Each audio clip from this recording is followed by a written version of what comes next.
Ni hao, everyone. Welcome. We are in Asia today.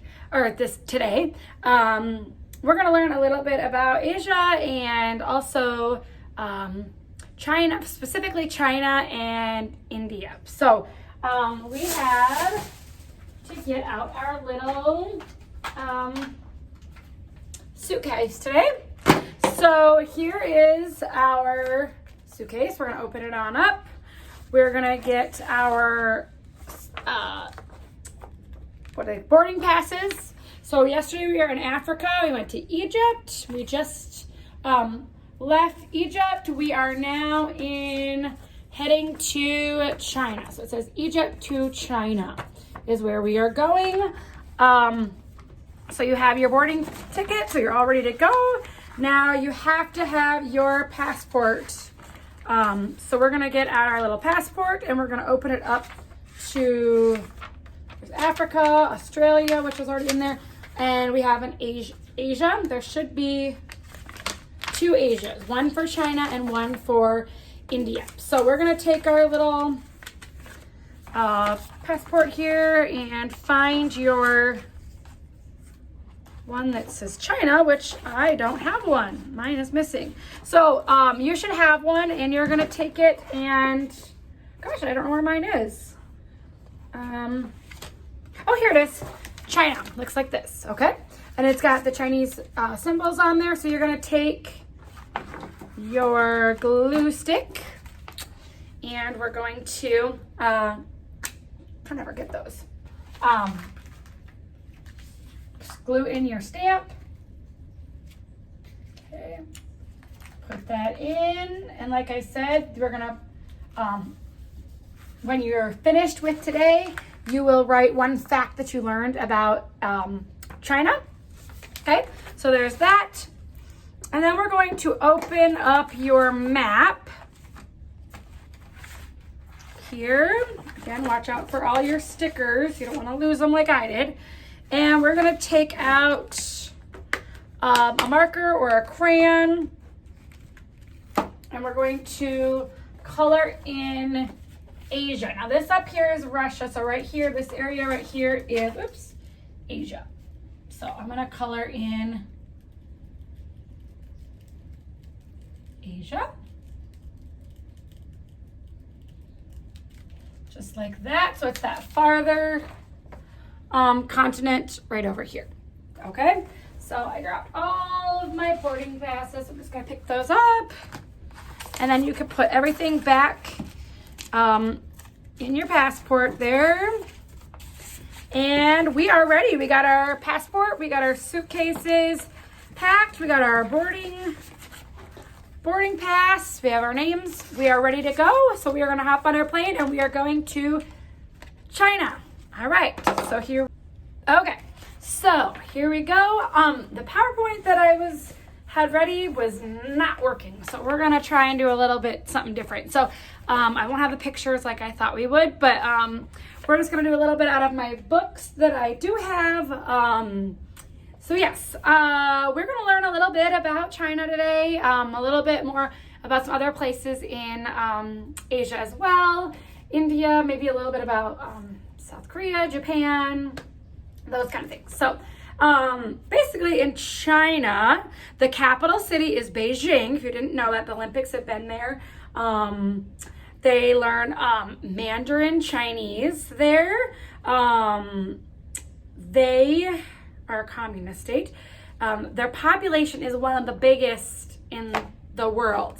It is 1,336,718,015 people. This is an old book too, so I'm sure it's way more now. It's very overpopulated. There's a lot of people there, a lot more than you'd see if you were walking down the streets in South Dakota.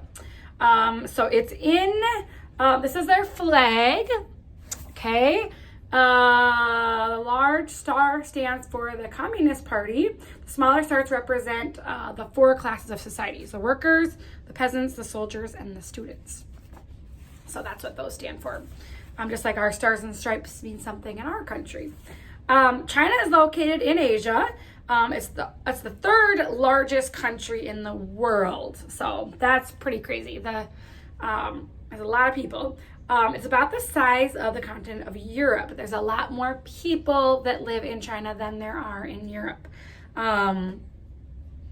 Let's see. It's kind of crazy. They have deserts. They have snowy plains. They have tropical jungles. They have farmlands like we do around South Dakota. They have subpolar mountainous regions. And as you can see, here is Asia, but this part is the only part that is China. That's just so crazy to me that that's so many people in that small area. Yeah, so that's a little bit about China. A lot of things that they would eat, rice and noodles. I'm sure a lot of you have had Chinese food or know about it. It's one of my favorites. I love Chinese food. They eat a lot of rice, chickens. They might eat a lot of weird like scorpions and things like that too. They eat with chopsticks, and we're gonna learn how to do that a little later. Peyton's gonna come teach us how to do that because I have no idea how to do it. I've tried a million times, but they don't really use forks. They use chopsticks. So we're gonna do that. We're gonna learn about the Chinese alphabet and how they write. Yeah, so that is a little bit about China. Let's see here. They have, we're gonna look at, they have the big Chinese New Year, that they, we've done that a lot at Pause. So this is, the Middle East and Asia.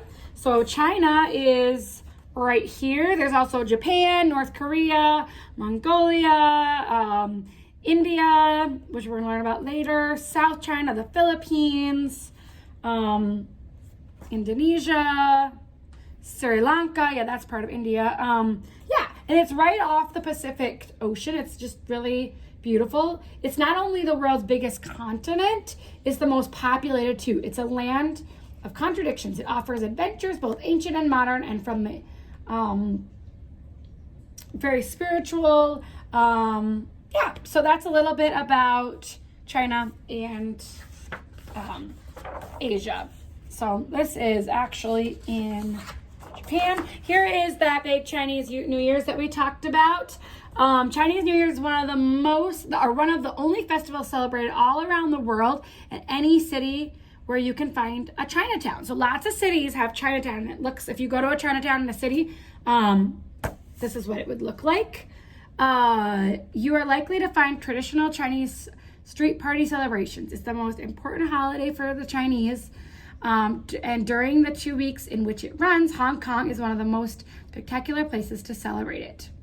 Yeah, so they have a big lantern festival. They light lanterns and they go up in the sky. Very, very colorful. And yeah, we've learned about this quite a bit in Pause already during the Chinese New Year's time. So that is a little bit just about China. We're just going to do a little quick thing here because we got a lot of fun activities to go with it.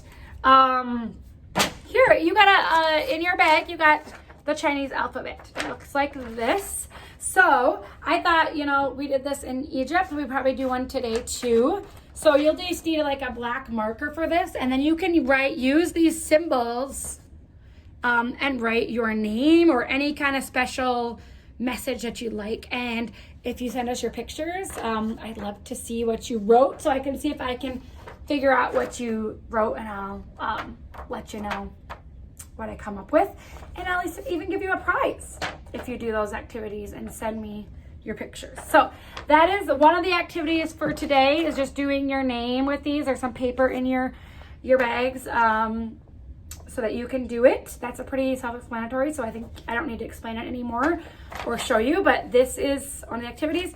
And join us back in a little bit. We are going to learn to eat with chopsticks. We're about to have some fun. So get some food ready. It doesn't matter what you have for those. We're going to use ramen noodles. You can use mac and cheese. You can use, if you want to try it with rice, you can try anything. If you want to try it even with a cracker, go ahead. But get yourself some food ready. Get your chopsticks ready because we are about to learn to eat with chopsticks. See you later.